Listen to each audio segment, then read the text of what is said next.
I am not here tonight to deny the allegations against my wife.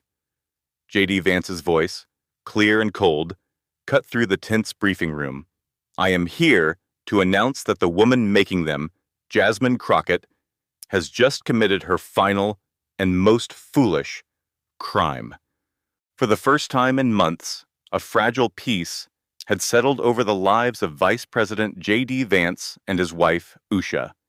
Jasmine Crockett, the architect of their torment, was a political phantom, awaiting trial for her conspiracy and forgery.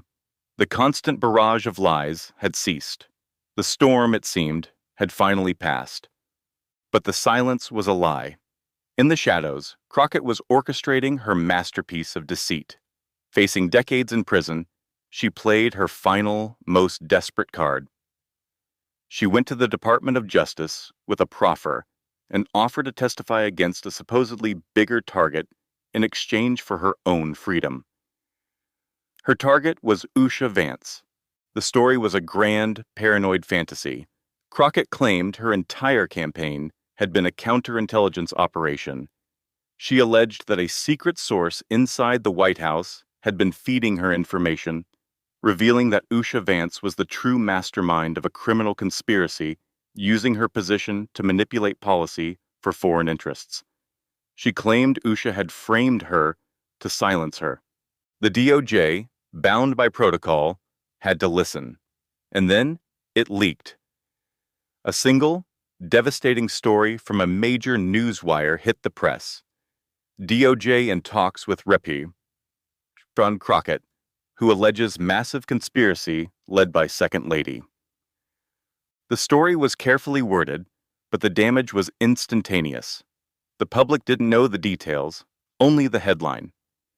Usha Vance's name was now officially tied to a federal investigation. The cloud of suspicion, once scattered, had reformed into a thunderhead.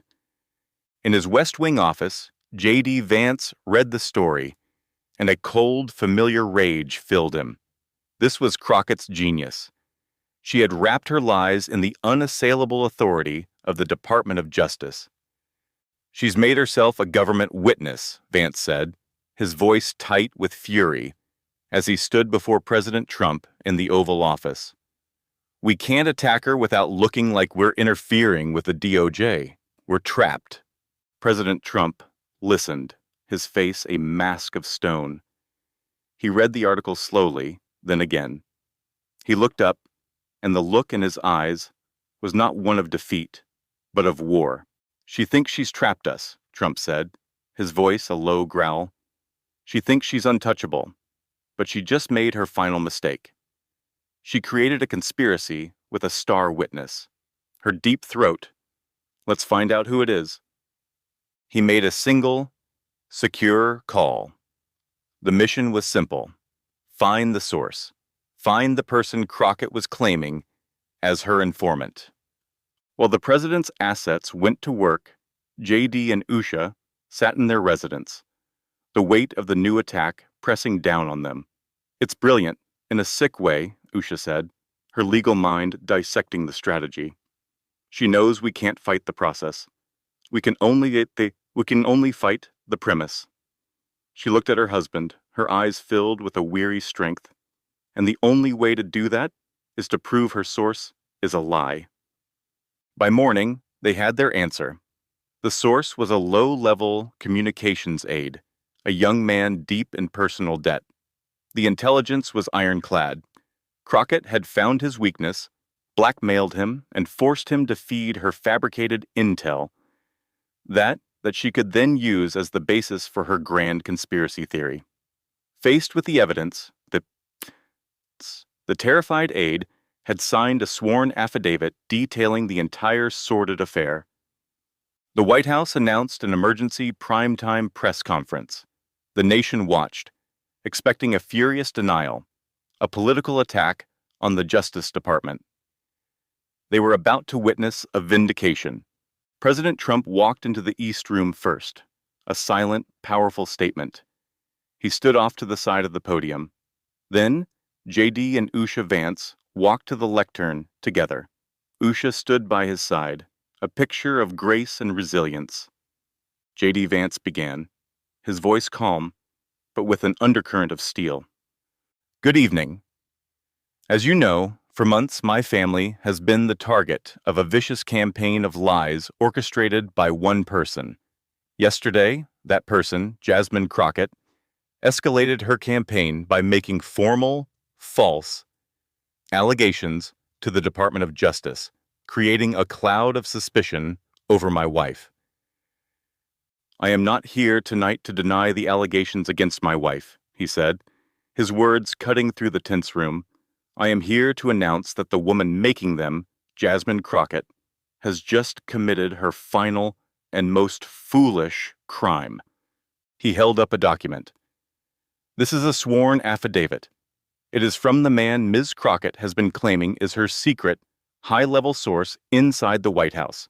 In this document, he confesses, under penalty of perjury, that he has never met my wife, that he has no knowledge of any conspiracy, and that every piece of information he provided to Ms. Crockett was a complete fabrication, fed to him by Ms. Crockett herself, under blackmail and duress.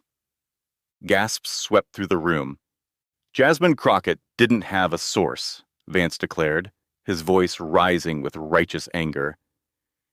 She created one. She didn't uncover a conspiracy. She invented it. This was not a whistleblower.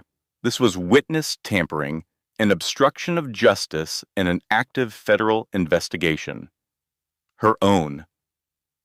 He stepped back, standing shoulder to shoulder with his wife.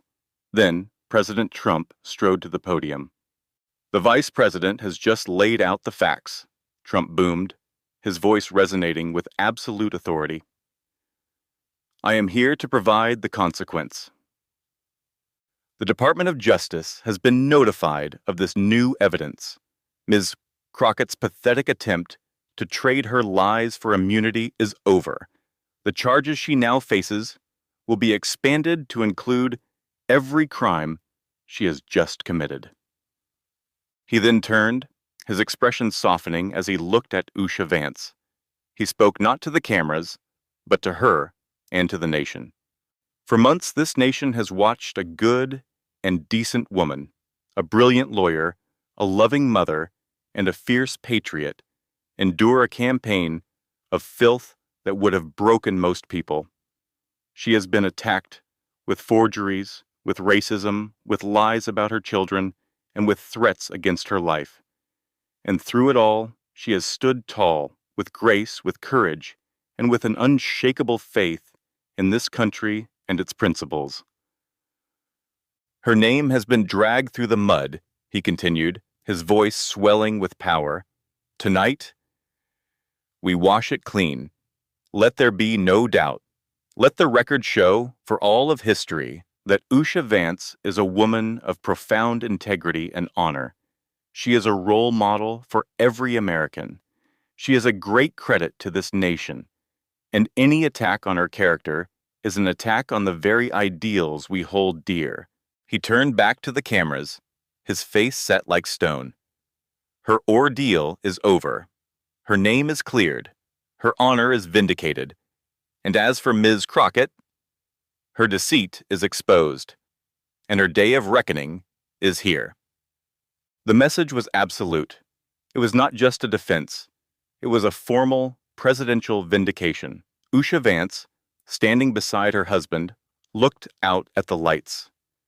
The cloud of suspicion that had followed her for so long finally, decisively, and permanently vanquished. Her family was safe. Her honor was restored. She was, at last, vindicated. In a final, powerful address, President Trump didn't just expose Crockett's deceit.